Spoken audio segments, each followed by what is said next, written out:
இதுக்கு கரெக்டாக பதில் சொல்லுங்கள், ஓகேவா? இந்த உலகத்தில், தமிழ்நாட்டில் கிடையாது, இந்த உலகத்தில் சுகருக்கும் ப்ரெஷருக்கும் மாத்திரை மட்டும் சாப்பிட்டதுனால யாருக்கா சரியா இருக்கா சொல்லுங்களேன். நம்மகிட்ட ஒரு பெரிய மூட தப்பிக்கா, ரைஸ் சாப்பிட்டதுனால தான் சுகருக்கு மாத்திரை சாப்பிட்றோம், ரைஸ் சாப்பிட்டு தான் இன்சுலின் போடுறோம் அப்படின்னு. அப்படி தானே? நான் ஒரு கேள்வி கேட்குறேன், பதில் சொல்கிறீங்களா? வட இந்தியாவில் அவங்க ரைஸ் சாப்பிடவே மாட்டாங்களே, என்னைக்காவது ஒரு தான் சாப்பிடுவாங்க. வட இந்தியாவில் எத்தனை பேர் சுகருக்கு மாத்திரை போடுறாங்க, எத்தனை பேர் இன்சுலின் போட்டுட்டு இருக்காங்க? கமெண்ட்ஸில் எழுதுங்க. கரெக்ட் தானே? சிறுதானியம் மட்டும் சாப்பிட்டதுனால யாராவது சுகர் மாத்திரை நடத்தியிருந்தா கண்டிப்பாக எனக்கு கால் பண்ணி பேசுங்க. நடத்தியிருக்காங்களா அப்படியே சிறுதானியம் மட்டும் சாப்பிட்டு? சொல்லுங்கள். நடைபயிற்சி மட்டும் பண்ணதுனால யாராவது சுகர் மாத்திரை நடத்தியிருக்காங்களா? சொல்லுங்கள். இல்லை யாராவது வெயிட்டை குறைச்சிருக்காங்களா? நடைபயிற்சி மட்டும் பண்ணி யாராவது வெயிட்டு குறைச்சிருக்காங்களா?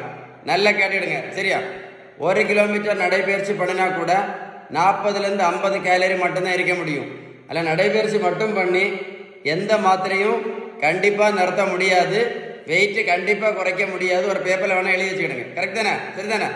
வெந்தயம், ஆவாரம்பூ, முக்கரட்டை கீரை, சிறு குறிஞ்சான் பொடி, கொய்யா இலை, மாங்காய் இலை, கிரீன் டீ, கருவேப்பிலை, கரிஞ்சீரகம், நெல்லிக்காய் ஜூஸ், நாவல் பழம், இதெல்லாம் நல்லது தான். நான் என்ன கேட்குறேன், இது சாப்பிட்டதுனால யாராவது சுகர் மாத்திரை நடத்தியிருக்காங்களா? சுகருக்கு ஒரே ஒரு மாத்திரை சாப்பிட்றது சுகர் பேஷண்ட், சுகருக்கு மட்டும் இப்போ 4 மாத்திரை சாப்பிட்டுட்டு இருக்காங்க.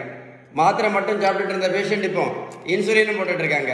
வெந்தயம், கருவேப்பிலை, கரிஞ்சீரகம், மாங்காய் இலை, கொய்யா இலை, கருப்பு கவனி அரிசி, சிறுதானியம், மூக்கரட்டை கீரை, சிறு குறிஞ்சான் பொடி, நடைப்பயிற்சி, yoga, meditation.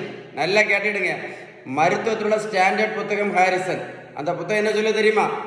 Sugar, pressure, cholesterol, fatty liver, பித்தப்பைக்கல், தைராய்டு, பிசிஓடி, பிசிஓஎஸ், ஹார்மோன் பிரச்சனை, யூரிக் ஆசிட் பிரச்சனை, உடல் பருமன், இது எல்லாத்தையும் அவங்க சொல்லக்கூடிய ஒரே ஒரு ட்ரீட்மெண்ட் பேலன்ஸ் டயட்டு மட்டும்தான். கடைசி தான் மாத்திரை.